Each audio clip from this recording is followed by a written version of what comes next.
네, 안녕하세요. 토마토 투자클럽 이강무 전문가입니다. 자, 오늘은 제가 스튜디오에서 인사를 드립니다. 자, 지난주에는 코로나 격리 속에서 제가 웹캠으로 인사를 드렸었는데요. 오늘은 조금 더 깨끗한 화면으로 인사드리도록 하겠습니다. 그러면 바로 시작해 보도록 하겠습니다.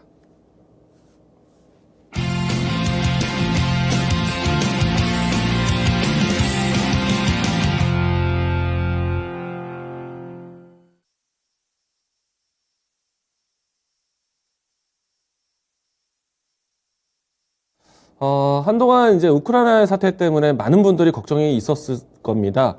러시아의 도발과 또 이 우크라이나와 러시아의 지정학적의 이야기로 해서 전반적인 세계 경제에 대한 이 에너지 대란 이야기들이 좀 있었고요.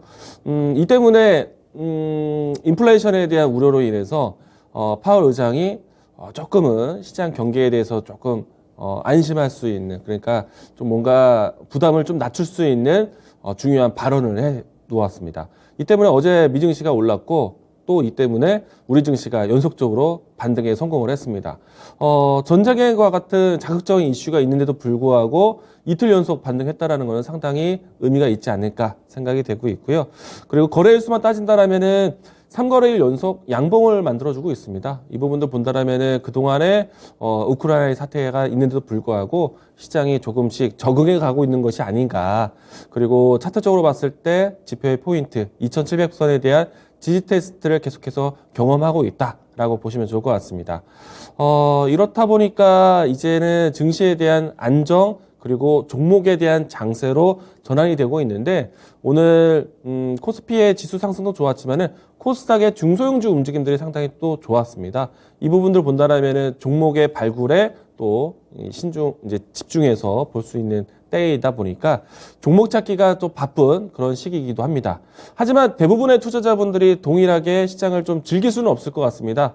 아무래도 전체적으로 시장은 좀 답답하기 때문에 시장의 뉴스 안에서 또 빠른 뉴스를 찾아가기 위한 좀 단기 트레이딩 관점에 대해서 좀 노하우가 있어야 되지 않을까라고 생각이 되는데, 오늘은 전체적인 시장 굴레 안에서 찾아볼 수 있는 뉴스에 대해서 이야기 드려보도록 하겠습니다.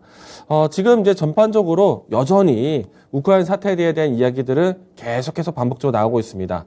어떻게 보면은 좀 단기간 끝날 수도 있었던 그런 이제 도발이라고 예상을 했었지만 이 문제가 조금씩 길어지고 있죠. 그리고 이로 인해서의 리스크가 장기화될 수 있다. 왜냐하면요, 우크라이나 사태 때문에 이야기된 글로벌 전체적인 공급망에 대한 혼란, 에너지에 대한 변동성이 컸었고, 그리고 러시아의 이 에너지 의존도가 유럽 지역에 너무나 컸었기 때문에 아무래도 러시아를 배제한 다른 에너지원에 대한 찾기가 나타날 수 있기 때문에 앞으로 이제 에너지 공급망에 대한 새로운 재편성, 그리고 러시아에 대한 제재가 유럽 지역뿐만 아니라 서방국가 그리고 또 미국의 본격적인 제재가 나올 수 있기 때문에 그로 인해서 바뀌게 되는 밸류체인들, 이런 부분들이 좀 시장에서는 새로운 이슈가 되지 않을까 생각을 합니다.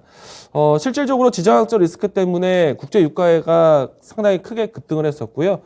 주요 원자재 가격이 크게 오르면서 인플레이션에 대한 우려가 다시 한번 좀 거론이 됐다는 점 참고로 이야기 드리겠습니다.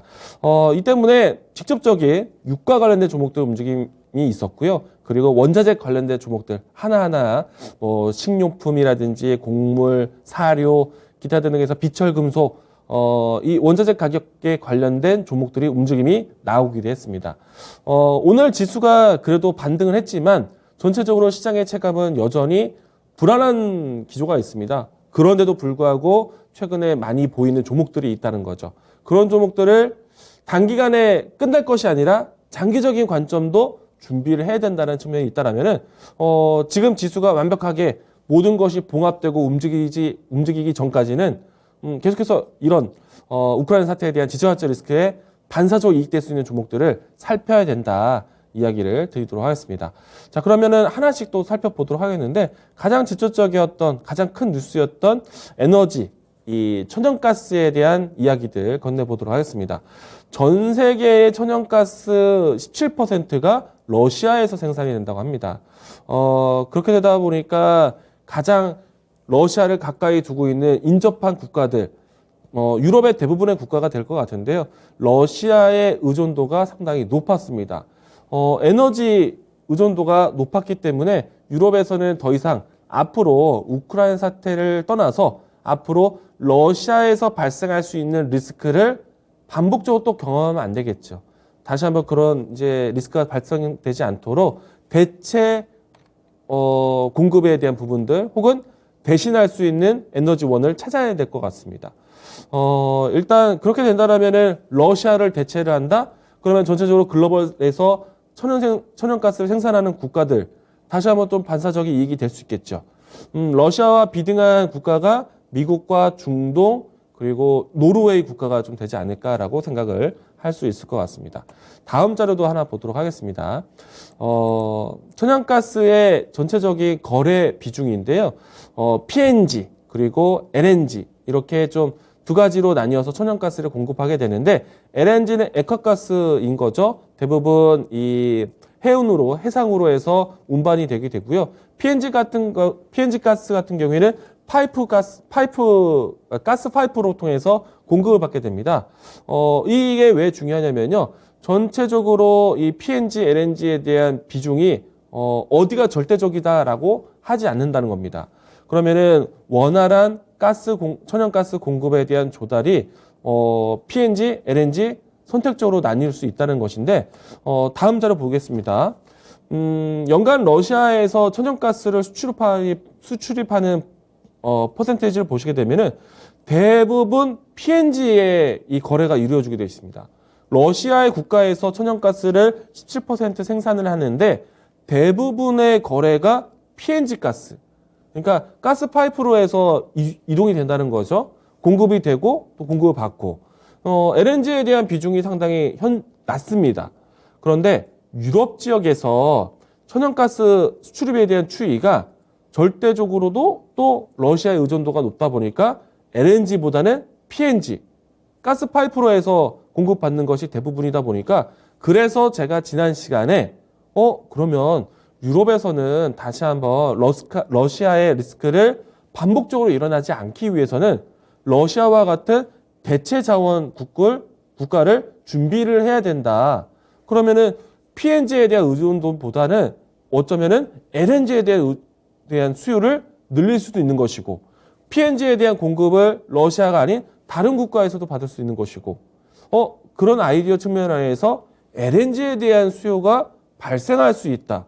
근데 LNG에 대한 수요를 받기 위해서는 해상으로만 받아야 되는데 그럼 LNG 선박에 대한 수요를 기대해보자라고 이야기를 들어왔어요. 근데 이 내용들은 단기간적으로 이 때문에 조선주들의 움직임이 나왔습니다. 제가 대우조선해양을 탑픽 종목으로 이야기 드리기도 했었죠. 하지만 단기간적으로 유럽에서 러시아와 우크라이나 사태 때문에 당장 LNG선 발주가 나오지는 않을 것이다. 다만 장기적으로 봤을 때 지금 주요 국가가 러시아를 제재를 시키고 있고 그리고 러시아에 대한 에너지 의존도를 이제는 낮춰야 되겠고 대체 국가, 대체 에너지원을 찾아야 되기 때문에 장기적으로는 LNG에 대한 기대감을 받아온다라고 말씀을 드렸어요. 자, 다음 자료도 같이 또 보겠습니다. 유럽 안에서 LNG 수입 비중을 보시게 되면은 지금 러시아가 20%예요. 그리고 카타르, 미국에 대한 이 비중이 되어 있는데 만약에 이 러시아에 대한 의존도를 낮추게 되었을 때 반사적으로 LNG에 대한 수입 비중이 기대되는 국가가 어디겠습니까? 미국이나 카타르나 노르웨이 정도가 될 수 있는데 여기서 미국과 카타르 지역에서의 LNG 수입이 나오게 된다면은 가스 파이프로 진행되는 것이 아니죠. 그리고 단순한 이 유통이 아니라 장거리 이 해상 운용이 될 수 있기 때문에 LNG 선에 대한 필요성이 더 커질 수가 있다. 그런 측면을 본다면은 장기적인 이슈화가 조선주에게 이득이 되고 있는데 HTS를 통해서 조선주에 대한 차트 한번 보도록 하겠습니다. 이와 같은 흐름이 왜 중요하냐면요. 그동안에 이 조선주들이 한동안 수주에 대한 모멘텀을 계속 이어왔지만 그럼에도 불구하고 주식시장에서 인플레이션이라든지 경기 순환에서 조선주들에 대한 혜택이 바로 돌아오질 못했습니다. 시간을 한참 동안 기다렸었죠. 그런데 이것을 기점으로 해서 대우조선해양이 대단한 반등을 했습니다. 그동안에 우리가 찾지 않았던 섹터에 대해서 새롭게 관심이 받았고, 그리고 이것을 통해서 장기적인 모멘텀이 생겼기 때문에 조선주들은 이 기회로 해서 바닥을 탈출한다.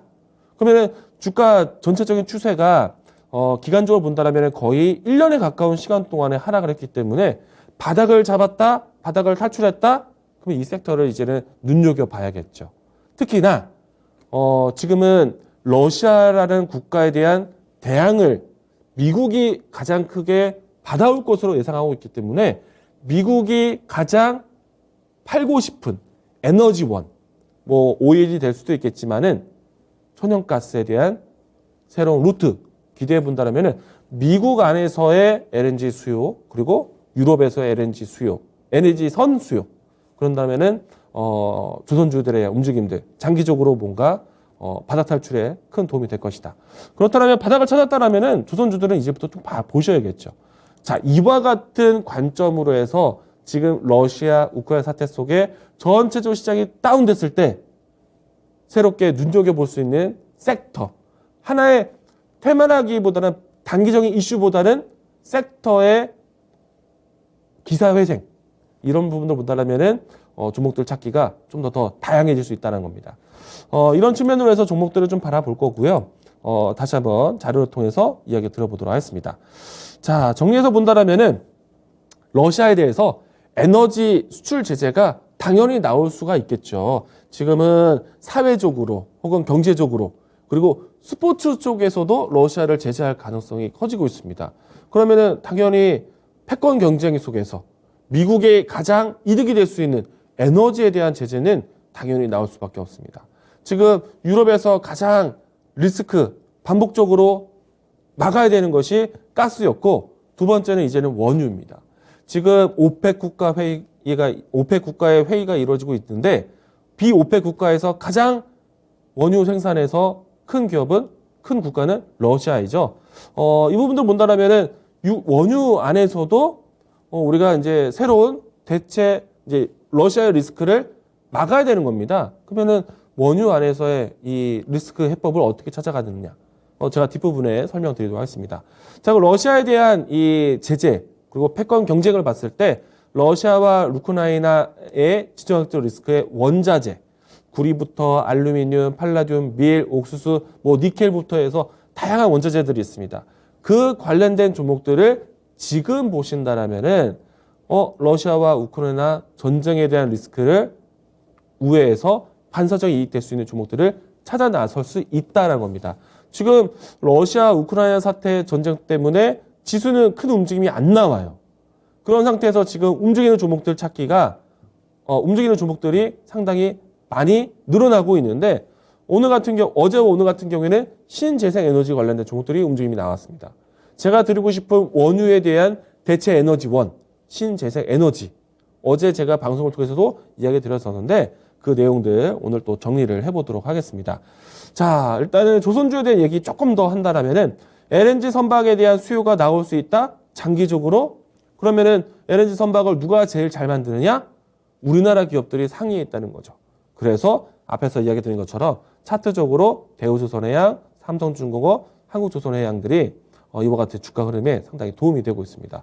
실질적으로 LNG선에 대한 수요는요, 전 세계 물량이 뭐 10대가 나온다라면은 대부분은 우리나라가 수주를 따내고 있습니다. 뭐 수치상으로 본다면 87% 정도가 우리나라 기술로 만들어지고 있다는 점.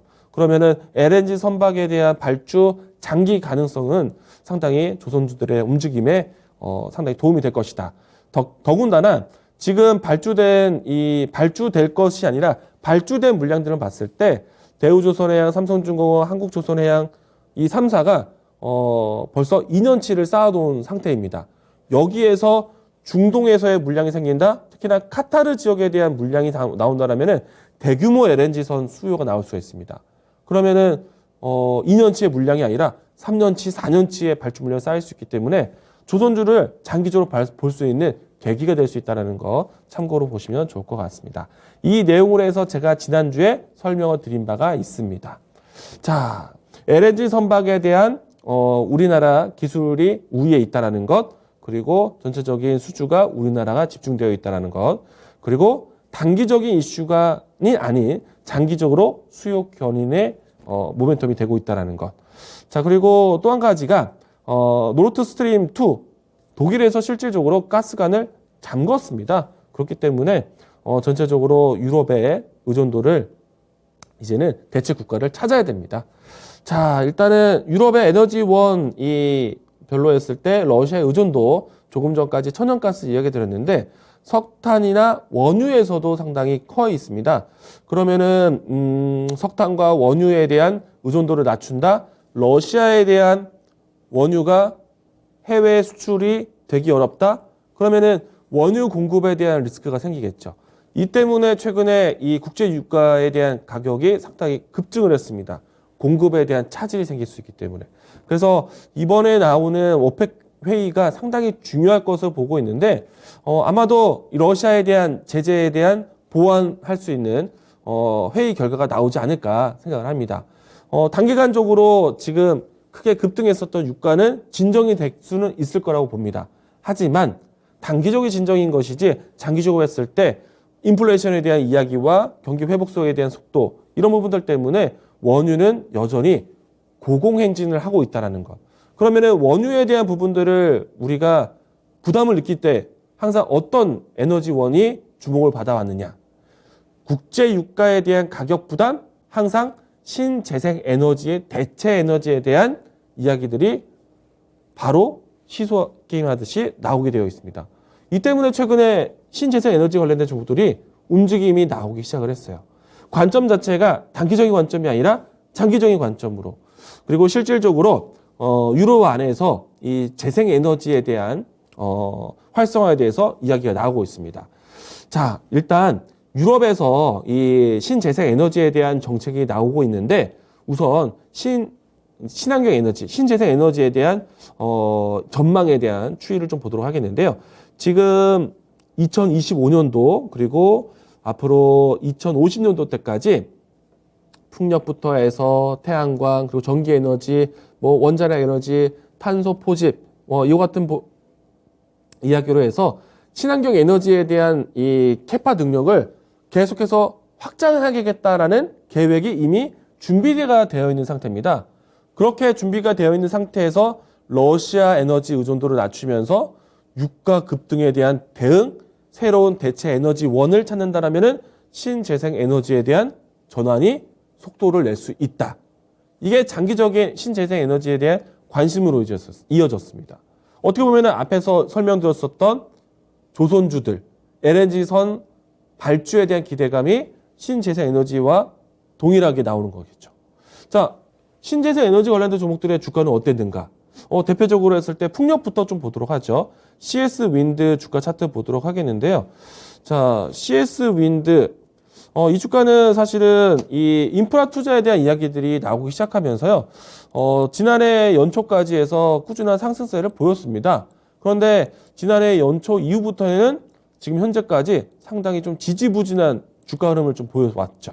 어떻게 보면 주가가 일정한 가격권을 유지를 했었고 지금 또 내려온 상태인데 보시게 되면은 지금 최근에 와서 우크라이나 사태 이후부터 해서 급 반등을 하고 있습니다. 자, 지금은 신재생 에너지에 대한 인프라 투자의 이야기가 아니라 우크라이나 사태에 대한 국제 유가에 대한 급등의 대체 에너지원에 대한 다시 한번 속도전 이야기가 나왔기 때문에 지금은 어떻게 보면은 죽어 있었던 신재생 에너지 관련된 종목들이 살아나기 시작했다는 겁니다. 바닥을 찾았다는 얘기예요. 저점을 잡았다, 바닥을 잡았다.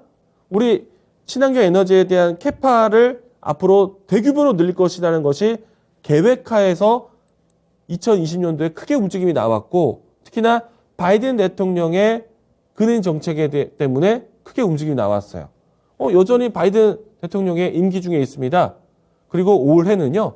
바이든 대통령이 그린 산업, 그린 에너지 투자를 하기 위해서 상하위원 지금 이 법령을 그러니까 발의안을 내놓은 상태에서 지금 이제 논의 중에 있고 이게 실질적으로 이제 정부 정책으로 나올 단계에 있습니다. 그런 측면의 환경이 있기 때문에 지금 이번에 우크라이나 사태로 해서 나오는 저점 지지는 다시 한번 신재생 에너지를 볼 수 있게끔 만들어줬다라고 보시면 될 것 같습니다. CS 윈드 주가 차트를 보면서 조금 더 과거에 대한 흐름들을 좀 살펴보겠는데, 바이든 대통령에 대한 이 대통령 이제 그 선출과 그리고 코로나 사태 때문에 인프라 투자가 일자리 창출을 대신할 수 있게 되었습니다. 이 때문에 실질적으로 친환경 에너지 관련된 종목들이 크게 움직였고, 그리고 유럽에서 특히 영국 해상에 대한 풍력 타워가 진행이 되면서 큰 움직임이 나왔는데, 지난해 저조했었던 이유는 사실은 어떻게 보면은 미국 내에서의 바이든 정책이 크게 빛을 못 봤습니다.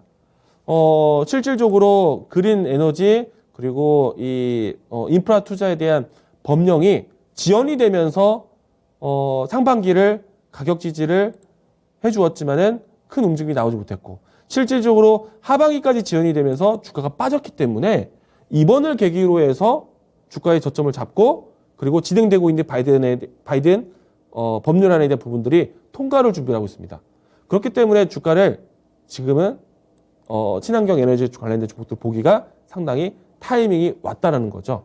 이런 종목들이 지금 전쟁 때문에 많이 빠져 있지만은 대체적으로 시선을 새롭게 받아오고 있다는 얘기예요. 이 내용들은 단기적인 시각이 아니라 장기적인 시각이 열려있는 상태에서 움직이는 것이기 때문에 앞에서 설명드렸던 조선주들의 움직임과 상당히 유사하다. 저는 바닥을 잡은 신재생 에너지 이제는 다시 볼 수 있다라고 설명을 드립니다.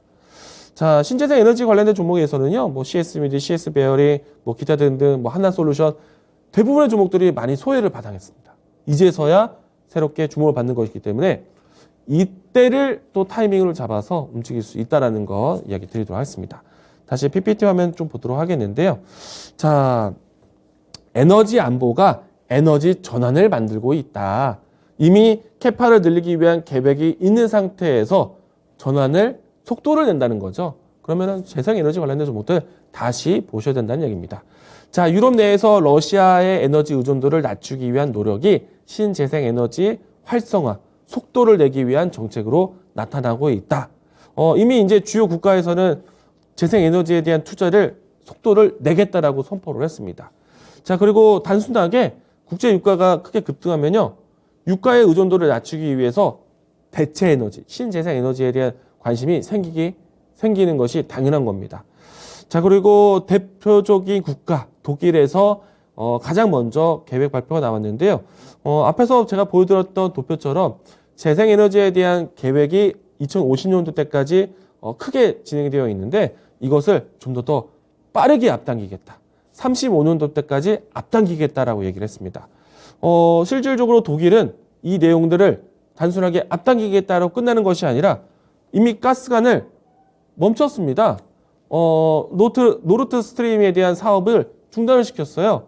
그러면은 독일에서는 이 노르트 스트림 2에서 받아와야 되는 에너지만큼을 대체적으로 준비를 해야 됩니다. 그러면은 신재생 에너지 혹은 뭐 앞에 같이 천연가스 공급에 대한 대체 국가 당연히 만들어야겠죠. 자, 다음 차례 보도록 하겠습니다. 독일의 에너지원에 대한 설비 능력을 좀 보도록 하겠는데, 전체 에너지원의 설비, 지금 풍력, 태양광, 석탄, 천연가스 순으로 되어 있는데, 지금 천연가스에 대한 수요가 줄어든다면은 석탄이든 태양광이든 풍력이든 늘려야겠죠. 근데 지금은 원유 가격 올라가고 있고 에너지원 가격들이 모두 다 올라가고 있어요. 석탄에 대한 수요를 화력으로 늘리기가 어렵다면 지금 풍력과 태양광으로 집중을 해야겠죠. 코로나 사태에 일자리 창출 어려운 것 인프라 투자로 풀어야 되는데 더할 나위 없이 타이밍이 맞아가고 있다는 얘기예요. 근데 재밌는 게 있습니다. 여기서 보시게 되면은 전체적인 에너지 설비가 풍력과 태양광, 친환경 쪽으로 많이 얻어내고 있는데, 전체 전력의 비중을 보시게 되면은 풍력과 태양광은 20%, 9% 수준이에요. 자, 보시게 되면은 생각보다 천연가스, 석탄, 풍력에 대한 비례해서 전력 설비량이 태양광 쪽에서는 상당히 크게 잡혀져 있다는 얘기예요. 태양광 설비 수준 대비해서 얻어지는 전력이 상당히 많다는 거죠. 효율성이 높기 때문에 그러면은 독일의 위치를 봤을 때 신재생 에너지를 본다? 태양광에 대한 설비 능력을 더 속도를 낼 가능성이 있다. 그러면은 하나솔루션 주가를 보셔야겠죠. 자, 우리나라에서는 수출에 대한 수위가 가장 높은 거는 하나솔루션입니다. 물론 이제 하나솔루션은 주로 미국의 매출 비중이 커요. 미국에서의 이 태양광 패널 공급 민간 사업 쪽에서는 하나솔루션이 1등입니다. 자, 그런데 하나솔루션이요, 미국의 주 매출을 가지고 있지만은 유럽과의 이 친환경 에너지 도입을 위해서 여러 가지 기업들을 인수를 했습니다. 이 기업들로 해서 태양광 산업뿐만 아니라 풍력 사업까지도 준비를 할 겁니다.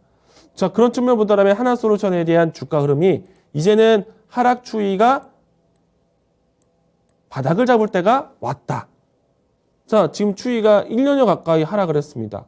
자, 타이밍상으로 봤을 때 주가 추세를 돌리기 위한 시도가 나오고 있다. 거래량도 새롭게 급증을 하고 있습니다. 그러면은 태양광에 대한 관심, 하나솔루션에 대한 주가 향방, 유럽에서의 재생에너지에 대한 속도, 하나솔루션에 대한 관심이 필요하겠죠. 더군다나 독일에서 먼저 진행하는 사업이기 때문에 더더욱이나 관심 있게 보셔야 되겠다. 이야기를 드리겠습니다. 자, 다음 자료도 보도록 하겠습니다. 자, 국가별로 지금 조금 전에 태양광 이야기를 했어요. 국가별로 풍력 설치량에 대한 추이를 보고 있는데 지금 유럽 지역에서 러시아에 대한 에너지 의존도를 낮춰야 돼요. 원유에 대한 의존도 낮추고 천연가스에 대한 의존도 낮춰야 돼요. 원유 가격에 대한 가격이 폭등 중이에요. 그러면 대체 에너지원을 찾아야 됩니다. 재생 에너지를 찾아야 돼요. 근데 전체 에너지, 이 유럽에서의 에너지 전환을 풍력에서 많이 찾고 있습니다. 지금 지난해 같은 경우에는요, 영국에서의 이 풍력 투자를 굉장히 공격적으로 했습니다. 이 때문에 CS 윈드의 주가가 상당히 좋았어요. 자, 다른 국가에서도 마찬가지가 되지 않겠는가. 전반적으로 유럽 안에서의 이 에너지 의존도가 러시아에 있다 보니까 러시아를 배제한다? 그러면은 에너지원에 대한 전환, 친환경 에너지에 대한 전환을 크게 할 것인데 지금 많은 국가들이 풍력에 대한 전환을 많이 하고 있습니다. 그러면 풍력 관련된 종목도 보셔야겠죠. 그러면은 유럽에서의 매출 비중이 큰 풍력 기업 어디일까요? CS 윈드입니다. 그러면은 CS 윈드와 함께 할 수 있는 기업, CS 윈드의 자회사, CS 베어링도 같이 보셔야 돼요. 자, 이런 측면을 본다면은 CS 베어링에 연결되어 있는 풍력 기자재 관련된 기업들도 같이 보셔야 된다. 자, 지금 만약에 전쟁에 대한 이야기들 때문에 증시가 못 움직인다? 이런 종목들을 살펴보셔야겠다라는 얘기입니다. 물론 이제 우리가 단편적으로 에너지원, 국제유가 급등 이야기를 나오게 된다면은 대체적으로 인플레이션 관련된 종목들 많이 보게 되었거든요. 국제유가 관련된 종목들 많이 봤습니다. 주가 한번 보도록 하죠. 최근에 와서는 GSE 이 종목이 급등세를 했습니다. 가격적으로 본다면은 이번 사태로 인해서 3,000원대에서 8,970원, 9,000원 가까이 움직임이 나왔어요. 굉장히 변동성이 커졌죠. 이런 종목들이 실질적으로 주가에 큰 도움이 됐습니다. 이 때문에 저희가 앞전에서 하고 있는 EJ 프로그램에서 저희가 3주 전부터 이런 이야기를 해왔습니다.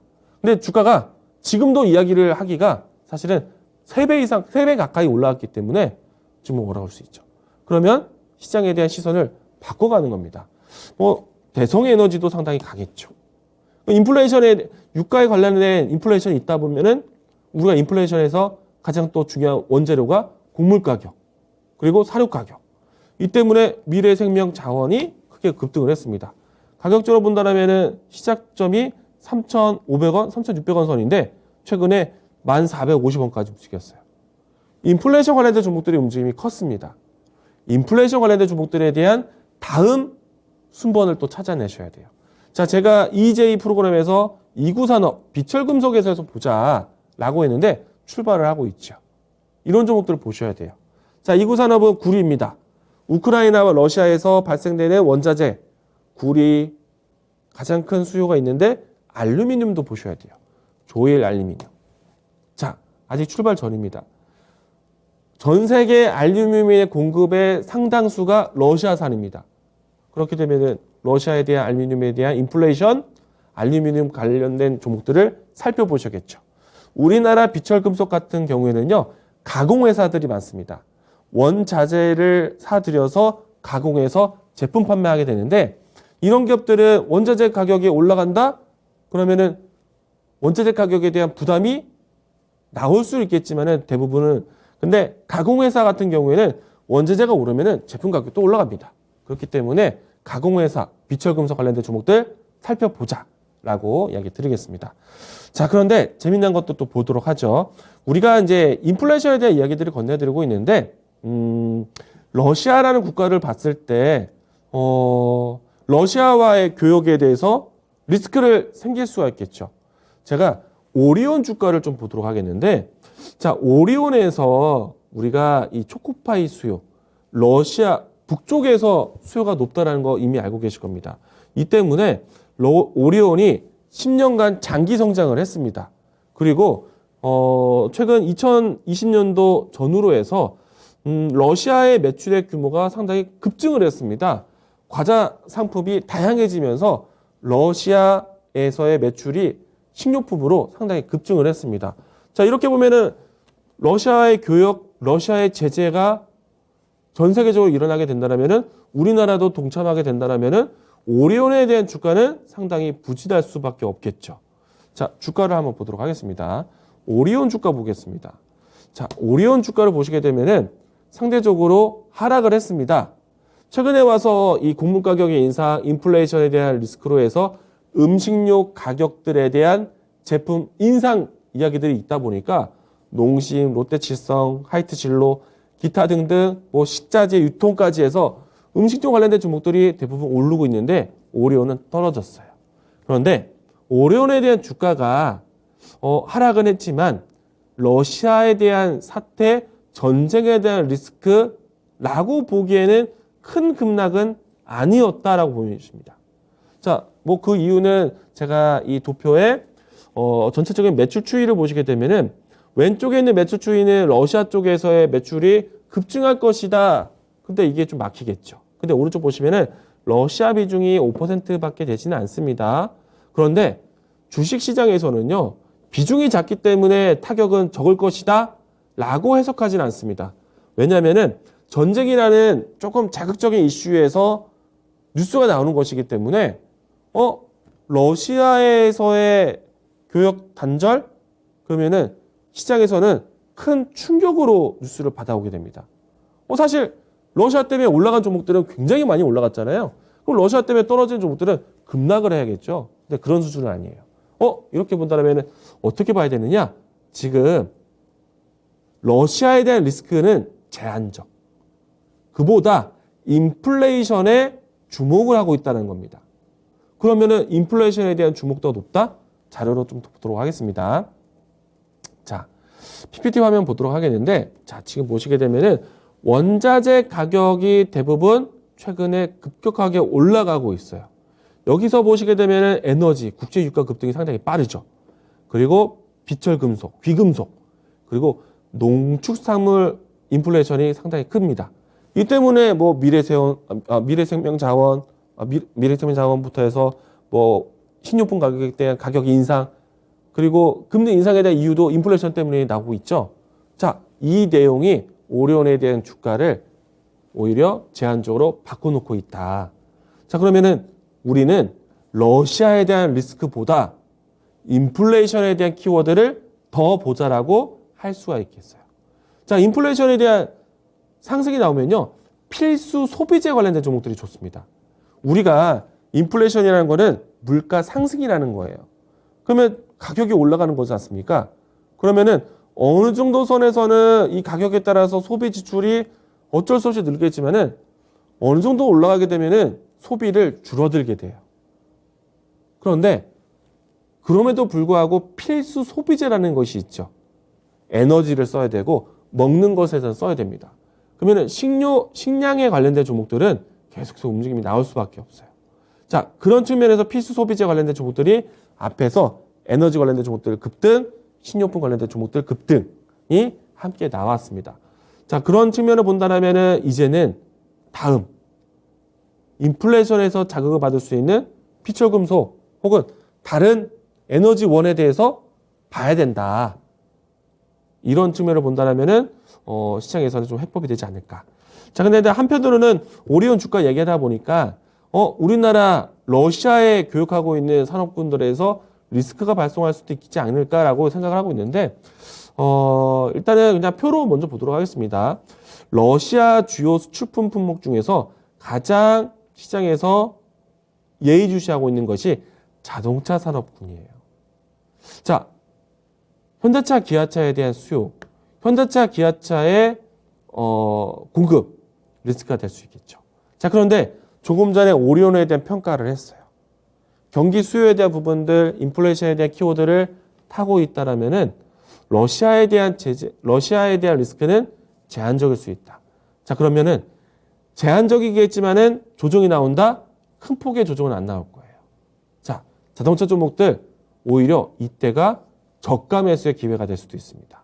왜냐하면은 지난해까지 자동차 내수 판매 회복했고 수출에 대한 회복도가 나온 상태에서 실적 방어가 되어 있는 상태입니다. 실적이 쌓여 있는 상태에 있어요. 러시아에 대한 리스크가 종목에 대한 주가 하락을 키우겠지만은 오리온의 주가처럼 큰 급락을 안 만들 것이다. 그러면은 저가 매수의 기회를 잡아보자 라고 이야기 드리겠고요. 무엇보다도 우리나라는 러시아에 대한 이 수출입 동향에 대해서 산업군 각자에 대해서는 리스크는 받겠지만은 전체적인 시장에서는 큰 리스크라고 보고 있지는 않습니다. 특히나 IT 원자재 같은 경우에는 저는 뉴스화가 돼서 리스크가 된다라면은 단기적으로 끝날 것이다. 왜냐면요, IT에서의 원자재 가장 큰 품목은 반도체에 있습니다. 그런데 그것 때문에 반도체 생산에 차질이 생긴다? 그렇게 두지 않을 겁니다. 왜냐면은 우리나라에서 만드는 반도체가 글로벌 전체적으로 뿌려지게 되고 우리나라에서 만드는 반도체가 미국에서의 반도체 공급에 아주 중요한 역할을 하기 때문에 미국의 타격을 받을 수 있는 반도체에 대한 리스크 일시적으로 끝나고 맙니다. 그래서 반도체 수요 괜찮다라고 이야기 드립니다. 자, 러시아에 대한 피해는 제한적으로 끝날 것 같고요. 러시아 때문에 시선이 새롭게 생기는 산업국 같은 경우에는 상당히 큰 계기가 된다고 봅니다.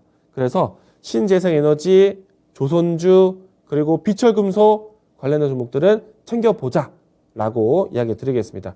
오히려 지금 만약에 우크라이나 러시아의 장기화 이 정장에 대한 리스크가 지정학적 리스크가 장기화된다라면은 이들 종목들은 오히려 순환매가 나올 겁니다. 하루는 천연가스, 하루는 유가, 하루는 비철금속, 하루는 조선, 하루는 신재생. 상당히 많은 품목 안에서 움직임이 나올 수가 있어요. 시장에서 해법을 이렇게 찾아갈 수가 있다는 것. 오늘 제가 준비한 내용은 여기까지 진행하도록 하겠습니다.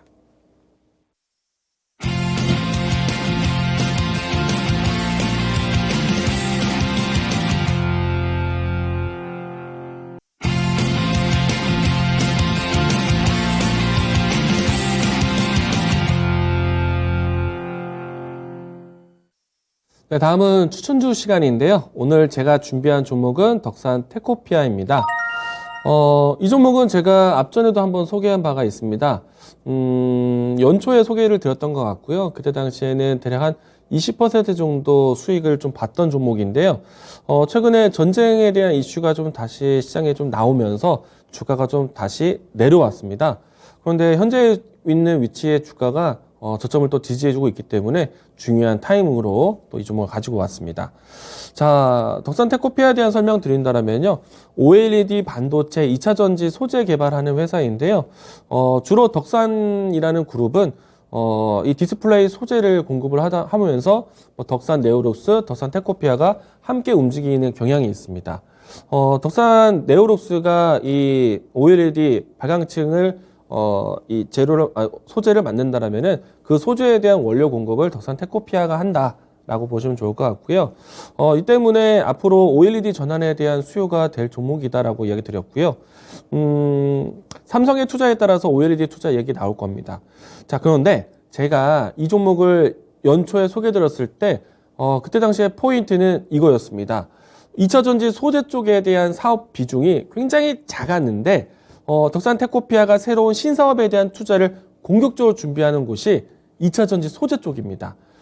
전해액 첨가제를 만드는 역할을 하고 있는데 전해액 첨가제 양산을 위해서 증설 투자를 준비를 했어요. 그리고 국내 배터리 기업들과의 연결되어 있는데 그중에서 LG 에너지 솔루션과 협력해서 전해액 첨가제를 공급할 것으로 진행을 합니다. 그렇게 되면은 LG 에너지 솔루션에 대한 향후 이 캐파 능력에 따라서 이 덕산 테코피아에 대한 수요가 확대될 것으로 보고 있고요. 그리고 오늘 같은 경우에 전체적으로 시장에 대한 동향을 보시게 되면은 파월 의장의 긴축에 대한 속도에 대해서 신중하게 이야기를 드렸었죠. 그렇다 보니까 3월달 FOMC에 대한 부담이 낮아졌습니다. 금리 인상에 대한 속도에 대해서 부담이 낮아졌어요. 그렇게 되면서 금리 인상에 대한 부담을 받았던 기술주들, IT 종목들이 오늘 대거 올라왔습니다. 이렇게 되면서 IT 종목들을 새롭게 살펴야 되는 때가 왔기 때문에 덕산 테코피아, 바닥을 지지하고 있는 덕산 테코피아에 대한 매력점 같이 좀 보시면 좋을 것 같고요. 이 종목에 대한 가격 전략, 주가 차트 보면서 설명드리도록 하겠습니다. 자, 이 종목 같은 경우에는요, 주가를 보시게 되면은 제가 연초에 소개드렸었을 때는 박스권 형태로 해서 20% 정도의 등락을 좀 보였었는데요. 지금 다시 한번 박스권의 하단이라고 볼 수 있는 가격대로 내려와 있는 상태입니다. 그래서 다시 한번 접근하시기 좋은 타이밍이 왔다라고 볼 수 있겠고요. 이 종목 같은 경우에는 OLED에 대한 투자 뉴스가 가장 직접적으로 받아왔었지만은 이제는 전액 첨가제에 대한 수요로 해서 보실 수 있는 종목이라는 점. 일단 1차적으로 했을 때는 박스권에 대한 상단 돌파를 목표로 보고 있는데 무난하게 박스권으로 진행될 것으로 보고 있습니다. 그리고 추가적으로 앞으로 2차 전지와 OLED에 대한 캐파를 양쪽에서 받는다라면은 주가는 꾸준하게 우상향적인 기조를 유지할 것이다 라고 볼 수 있을 것 같습니다. 장기적으로 보셔도 괜찮은 종목이다라는 거 다시 한번 강조드리겠고요. 이 종목에 대한 가격 전략 PPT 보면서 이야기 드리겠습니다. 자, 매수가는 내일 시초가 이야기 드리겠고요. 목표 가격은 박스권에 대한 상단 돌파 봐서 38,000원 제시하겠고 손절 라인 때는 26,000원 제시하도록 하겠습니다. 자, 다음 내일장에 대한 이야기들을 보도록 하겠는데요. 자, 일단은 8월 의장에 대한 이야기가 상당히 시장에 대한 부담을 낮췄습니다.